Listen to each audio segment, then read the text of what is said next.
የተከበሩ አቶ አረጋ ከበደ የአማራ ብሔራዊ ክልላዊ መንግስት ፕሬዝዳንት፣ ክቡር አቶ አለማንተ አግደው የጠቅላይ ፍርድ ቤት ፕሬዝዳንት፣ የተከበራችሁ የምክር ቤት አባላት፣ ጥሪ የተደረገላችሁ እንግዶች፣ የሚዲያ ባለሙያዎች፣ ክቡራትና ክቡራን፣ ለስድስተኛው ዙር 5ኛ ዓመት የሥራ ዘመን 12ኛ መደበኛ ጉባኤ እንኳን በሰላም መጣችሁ።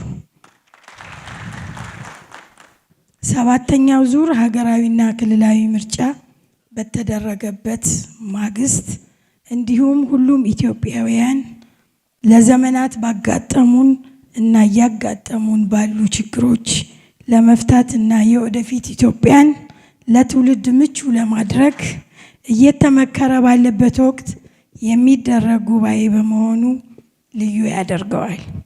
ይህም ምክር ቤት አባል የዚህ ታሪካዊ ተካፋይ በመሆኑ እንኳን ደስ ያላችሁ ለማለት እወዳለሁ። 6ኛው ዙር የአማራ ክልል ምክር ቤት መስራች ጉባኤ መስከረም 20 2014 በመስራች ጉባኤ ተጀምሮ ብዙ ተግባራትን በማከናወን ውጣ ውረዶችን በማለፍ በምክር ቤት አባላት፣ የምክር ቤት አመራርና ባለሙያዎች፣ የክልሉ መንግስትና አጋር አካላቶች ጋር በመተባበር 12 መደበኛና 1 አስቸኳይ ጉባኤ በማድረግ ይህን የምርጫ ዘመን ማገበያ እንድንደርስ ለረዳን ፈጣሪ ክብር ምስጋና ይድረሰው፣ እግዚአብሔር ይመስገን። በተጨማሪም የክልል ምክር ቤት አባላት የወከላቸውን ህዝብ ድምፅ እንዲደመጥ ሐሳባችሁን ሳትቆጥቡ የራሳችሁን ምቾት ወደ ጎን በመተው ከህዝብ ፍላጎት ውጭ የሚነሱ የተሳሳቱ አመለካከቶችን በማስተካከል ትክክለኛውንም ፊት ለፊት በመሞገትና ትክክለኛ አቅጣጫ በማመላከት የነበራችሁ ተሳትፎ የላቀ ነበር። ጉድለቶችን ለማረም የሚደረገው ጥረት ታሪክ እንዳወሳው ይኖራል። በምክንያት የተቻችሁንም ችግራችንን እንድናይ ትልቅ መስተዋቱ ናችሁናል። ያለ ምክንያትም የተቻችሁን አካላት ፍላጎታችሁን እንድንገነዘብ እድል አግኝተናል፣ ትምህርትም ወስደንበታል። ለምክር ቤቱ ተጠናክሮ ተልእኮውን እንዲወጣ ለህዝብ ተጠቃሚነትና ተሳታፊነት እንድንሰራ ላበረታችሁን ሁሉ በራሴ ስምና በምክር ቤቱ ስም ላመሰግናችሁ እወዳለሁ። ባለፉት 5 ዓመታት የምክር ቤት አባላት የሚቀርቡ የልማት የመልካም አስተዳደር እቅዶች እንዲፈጸሙና የማህበረሰቡን ህይወት እንዲለውጡ በታማኝነትና በከፍተኛ ኃላፊነት ላሳያችሁት ቁርጠኝነት፣ ጥበብና ትህትና በተሞላበት አካሄድ ለሰጣችሁት አገልግሎት ሁሉ በክብር ሲታወስ ይኖራል። እኔም በድጋሚ ላመሰግናችሁ እወዳለሁ። ወደፊትም ለምክር ቤት መጠናከር የበለጠ ድጋፍ እንደምታደርጉ ያገኛችሁትንም ልምድ እንደምታካፍሉ እምነቴ የጸና ነው። የሀገራችን ኢትዮጵያ ትልቅ ተስፋ፣ እምቅ አቅም ያላት ጥንታዊ ባለታሪክ ሀገር ናት። ሆኖም ግን ባላት እምቅ አቅም ልክ ብልጽግናን ያላረጋገጠች፣ በስልጣኔም ደረጃ ሲታይ ሰፊ ውስንነት ያላት፣ ዜጎቿም ከጉስቁልና የተላቀቁ አይደሉም። ለዚህም እንደ ምክንያት የሚጠቀሱት መሰረታዊ ችግሮች ኋላ ቀርነትና ድህነት፣ ግጭትና ጦርነት፣ የዲሞክራሲ ስርዓት ጥያቄ በቅጡ አለመመለስ የመሳሰሉት ዋና ዋናዎቹ ናቸው። የአማራ ክልልም ቢሆን ከላይ የገለጽነው ሁኔታ በአንዳንድ የልማት እና የመልካም አስተዳደር መለኪያዎች ሲታዩ ችግሩ ከፍ ያለ መሆኑን በተደጋጋሚ በምክር ቤታችን መክረንባቸዋል። ይህን ችግር ለመቅረፍና ከኋላ ቀርነት አዙሪት ለመውጣት የሚያስችል የ25 ዓመት የልማት ፍኖተ ካርታ በክልሉ መንግስት ተዘጋጅቶ ትግበራው በ2018 በጀት ዓመት እንደሚጀመር ተገልጾልን እቅዱን በምክር ቤት ቀርቦ ጸድቋል። ተቋማትም ይህን ማዕከል ባደረገ እቅዳቸውን ለቋሚ ኮሚቴዎች በመላክ በእቅዱ ላይ ግብረ መልስ ተሰጥቷል። በየሩብ ዓመቱ የአፈጻጸም ግብረ መልስ ሰጥተናል። በእቅዱም ላይ ሰፊ መግባባትና ተፈጥሮ በመፈጸሙም ዙሪያ መልካም ውጤቶች እየተመዘገቡ ነው። ቀጣይነትም ያለው ተጠናክሮ እንዲቀጥል የሁላችንንም ትብብር በእጅጉ ያስፈልጋል። ስለዚህ ትናንትን የማከም ተግባር ተጠናክሮ መቀጠልና የነገንም በተገቢው ተንብዮ አቅዶ መስራት ትክክለኛ መፍትሄ መሆኑን ምክር ቤቱም የሰጠው አስተያየት ይህንኑ የሚያመላክት ነው። በተለይ ኋላ ቀርነትንና ድህነትን ማስወገድ ታሪካዊ ኃላፊነት ያለበትም ትውልድ መሆኑን ለማስታወስ እወዳለሁ። ግጭትና ጦርነት በሀገራችንም ሆነ በክልላችን ወደ ኋላ እየጎተተን የሰውና የቁስ ሀብታችንን ያወደመ ስለሆነ የክልሉን የመልማት አቅም በእጅጉ እየጎዳው ነው። ስለሆነ መነጋገርን መሰረት በማድረግ ጥላቻና የተቃርኖ በውይይት በመፍታት የክልላችንንም የሀገራችንንም አንድነት ማጠናከር፣ ግጭትና ጦርነትን የሚቀንሱ ብለውም የሚያስቀሩ ተግባር ስርዓትን መገንባት ለነገ የሚባል አይደለም። የዲሞክራሲ ስርዓት ግንባታ የዘመናት የህዝቦች ጥያቄ ቢሆንም በተለያዩ ስብራት ምክንያት ዲሞክራሲያዊ ስርዓትን መገንባት ተስኖ ቆይቷል። ምክር ቤቶችም የዲሞክራሲ ስርዓትን ለማጠናከር የሚያስችሉ ስራዎችን በመፈጸምና ሌሎች የመንግስት አካላቶች እንዲፈጽሙ ክትትልና ቁጥጥር ማድረግ ዋና ተልኳቸው ነው። ምክር ቤቶች የዲሞክራሲ ስርዓት ጠባቂ ህገ መንግስታዊ ተቋምም ናቸው። በሌላ መልኩ ዲሞክራሲ ብቻውን ያለ ልማት ማሰብ ባዶነት ወይንም ህልም ነው። ስለሆነም የወጡ እቅዶች ተግባራዊ እንዲሆኑ ምክር ቤቶቹ የተሰጣቸውን ተልዕኮ አጠናክረው መወጣት ያስፈልጋቸዋል። ከዲሞክራሲም ያፈነገጠ ልማት ዘላቂነቱ ችግር ውስጥ ስለሚወድቅ በእውቀት ላይ ተመስርቶ ሁለቱንም ባማከለ መልኩ በተቀናጀና በተናበበ ሁኔታ የህዝብ ጥያቄ እንዲመለሱ ጥረት ማድረግ ተቀዳሚ ተግባራችን ነው። ክቡር ፕሬዝዳንት፣ የተከበራችሁ የምክር ቤት አባላት፣ በ2018 በጀት ዓመት በምክር ቤቱ የተጀመሩ የሪፎርም ስራዎችን ለማጠናከር የ15 ዓመት ሮድማፕ ከባህር ዳር ዩኒቨርሲቲ ጋር በመተባበር እየሰራንና ሀሳብ እያሰባሰብን እንገኛለን። በስቴት ዩኒቨርሲቲው የስድስተኛው ዙር የምክር ቤት አባላት ጉዞን በተመለከተ ጥናት ተደርጓል። ለቀጣይም ለሰባተኛው ዙር ትልቅ አቅም ይሆናል ብለን እናስባለን። የምክር ቤት ጽሕፈት ቤትን መዋቅር እንደገና ጥናት ተደርጎበታል። ምክር ቤቱ የተጣለባቸውን ተግባርና ኃላፊነት ለመወጣት እነዚህን ሪፎርሞች አጠናክሮ መቀጠል ያስፈልጋል። በያዝነው በጀት ዓመት 3 ከተማ አስተዳደር፣ 1 ዞን፣ 2 ወረዳ በተወሰኑ መልኮች ደግሞ ተቋማትን የመስክ ምልከታ ያደረግን ቢሆንም በሁሉም የክልሉ አካባቢ በሙሉ አቅማችን ተንቀሳቅሰናል ሊባል አይችልም። ቢሆንም ግን የህዝብ አቤቱታዎችን የተቋም አፈጻጸም ሪፖርትና የተዋረድ ምክር ቤቶችን ሪፖርት መሰረት በማድረግ ለሁሉም ተቋማት በየሩብ ዓመቱ ግብረ መልስ ተሰጥቷል። በየ6 ወሩና በዓመቱ ማጠቃለያ ሪፖርት ከተቋም ኃላፊዎች ማኔጅመንት ጋር በጋራ ውይይት ተደርጓል። የጋራ መግባባትም ተፈጥሯል።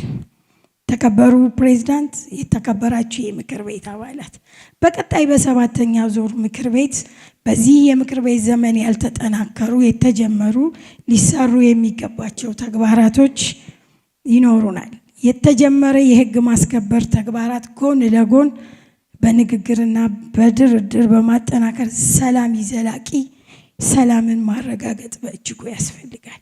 በፍትህ ስርዓቱ ላይ የዜጎች አመኔታ እንዲጎለብት የህዝብ ተሳትፎን በማጠናከር የአቅም ግንባታን ተግባራትን ባስቀደመ የተጠያቂነት አሰራርም መዘርጋት ያስፈልገዋል። አገልግሎት አሰጣጥን ለማሳለጥ የሲቪል ሰርቪስ ሪፎርሙን በተሟላ መልኩ እንዲተገበር ሁሉም ርብርብ ሊያደርግበት ይገባል። በተለይም ደግሞ የመልማት አቅማችንን ለማሳደግና የህዝባችንን ጥያቄ ለመመለስ የገቢ አሰባሰብ ስርዓቱ በተለየ ሁኔታ ትኩረት ተሰጥቶ ሊሰራ የሚገባ ነው። የህዝብ ተሳታፊነትና ተጠቃሚነትን ለማረጋገጥም ብልሹ አሰራርን በመቀነስና በማጠናከር መስራት ይጠይቀናል። በአጠቃላይ የተቋም ግንባታ ስራችንን አጠናክረን መቀጠል ይገባናል። ተከበሩ ፕሬዝዳንት፣ የተከበራችሁ የምክር ቤት አባላት፣ 12ኛ መደበኛ ጉባኤ ከሐምሌ 23 ጀምሮ ለ3 ተከታታይ ቀን የሚከናወን ሲሆን የ2018 የአስፈጻሚ አካላት እቅድ ክንውን ይቀርባል። የጠቅላይ ፍርድ ቤት የ2018 አፈጻጸም ይቀርባል። እንዲሁም የዋና ኦዲተርና የምክር ቤት የ6ኛው ዙር ሪፖርት ይቀርባል። በቀጣይም የ2019 በጀት ዓመት ቀርቦ ተመርምሮ ይጸድቃል ተብሎ ይጠበቃል። ስለሆነም ህብረ ብሔራዊት ኢትዮጵያን ለመገንባት የሚያስችልና የውስጥ አንድነታችንን የሚያጠናክር እውነተኛ ውይይት በማድረግ አቅጣጫ እንደምታስቀምጡ እምነቴ የጸና ነው። በምክር ቤቱ የአሰራር ስነ ስርዓት የአባላት ስነ ምግባር ማሻሻያ ደንብ ቁጥር 16/2016 አንቀጽ 20 ንዑስ አንቀጽ 2 መሰረት ምልዓተ ጉባኤው የተሟላ መሆኑን ያረጋገጥኩ ስለሆነ 12ኛው መደበኛ ጉባኤ በይፋ መከፈቱን አበስራለሁ። ጉባኤያችን የተሳካ እንደሚሆን አምናለሁ። አመሰግናለሁ።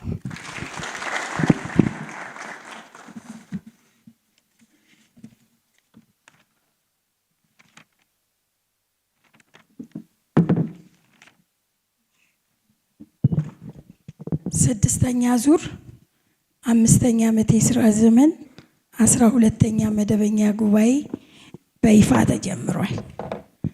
በዚሁ መሰረት አጀንዳዎችን እንደሚከተለው አቀርባለሁ። 1. የ6ኛ ዙር 5ኛ ዓመት የስራ ዘመን 12ኛ መደበኛ ጉባኤ አጀንዳን መርምሮ ማጽደቅ። 2. 6ኛ ዙር 5ኛ ዓመት 11ኛ መደበኛ ጉባኤ ቃለ ጉባኤን መርምሮ ማጽደቅ። 3. የአብክመ የ2018 በጀት ዓመት የአስፈጻሚ እቅድ አፈጻጸም ሪፖርትን መርምሮ ማጽደቅ። 4. የአብክመ ጠቅላይ ፍርድ ቤት የ2018 ዓመተ ምህረት እቅድ አፈጻጸም ሪፖርትን መርምሮ ማጽደቅ። በመቀጠል የአብክመ ዋና ኦዲተር የ2018 እቅድን መርምሮ ማጽደቅ፣ እቅድ አፈጻጸምን መርምሮ ማጽደቅ። በመቀጠል የአብክመ ምክር ቤት የ6ኛው ዙር እቅድ አፈጻጸምን መርምሮ ማጽደቅ። 7ኛ የአብክመ ተጨማሪ የ2018 ተጨማሪ በጀትን መርምሮ ማጽደቅ። የአብክመ የ2019 በጀት ዓመት በጀት ረቂቅ በጀትን መርምሮ ማጽደቅ። በዚሁ ተመሳሳይ የዋና ኦዲተርን የጠቅላይ ፍርድ ቤትንም የምክር ቤትንም በጀት መርምሮ ማጽደቅና በመጨረሻም ልዩ ልዩ አጀንዳዎች ይኖሩናል። በመጨረሻም የ6ኛ ዙር የ5ኛ ዓመት የ12ኛ መደበኛ ጉባኤ ቃለ ጉባኤን መርምሮ ማጽደቅ ይሆናል። ስለዚህ እነዚህ አሁን ያቀረብኳቸው አጀንዳዎች በቀረበባቸው አግባብ የመወያያ አጀንዳ መሆን አለበት የምትሉ የምክር ቤት አባላት እጅ በማውጣት ታሳዩኛላችሁ። አመሰግናለሁ። ተቃውሞ ካለ ድምፀ ተአቅቦ። የ6ኛው ዙር 5ኛ ዓመት የስራ ዘመን 12ኛ መደበኛ ጉባኤ የቀረቡ አጀንዳዎች በቀረበበት አግባብ ዛሬ በተገኘው የምክር ቤት አባል በሙሉ ድምፅ ጸድቋል። በመቀጠል በጸደቀልን አጀንዳ መሰረት የ6ኛ ዙር 5ኛ ዓመት የስራ ዘመን 11ኛ መደበኛ ጉባኤ ቃለ ጉባኤን መርምሮ ማጽደቅ ነው። ቃለ ጉባኤን በምንገናኝበት ፕላትፎርም የተለጠፈ ስለሆነ በቀረበው አግባብ ጥያቄ አስተያየት ያለው የምክር ቤት አባል ካለ በቃለ ጉባኤው ላይ እድል እሰጣለሁ። አይታየኝም። ስለዚህ ወደ ማጽደቁ ነው የምንገባውና የስድስተኛ ዙር 5ኛ ዓመት የሥራ ዘመን 11ኛ መደበኛ ጉባኤ ቃለ ጉባኤ በቀረበበት አግባብ ይጽደቅ የምንል የምክር ቤት አባላት እጅ በማውጣት ታሳዩኛላችሁ። አመሰግናለሁ። ተቃውሞ ካለ ድምፀ ተአቅቦ። አይታየኝም። የስድስተኛ ዙር 5ኛ ዓመት የሥራ ዘመን 11ኛ መደበኛ ጉባኤ ዛሬ በተገኘው የምክር ቤት አባላት በሙሉ ድምፅ ጸድቋል። በመቀጠል በጸደቀልን አጀንዳ መሰረት የአብክመ የ2018 በጀት ዓመት የአስፈጻሚ ሪፖርት መርምሮ ማጽደቅ ነው። ሪፖርቱን እንዲያቀርቡልኝ የተከበሩ አቶ አረጋ ከበደ የክልላችን ፕሬዝዳንት እድል እሰጣለሁኝ። ሸኙልኝ።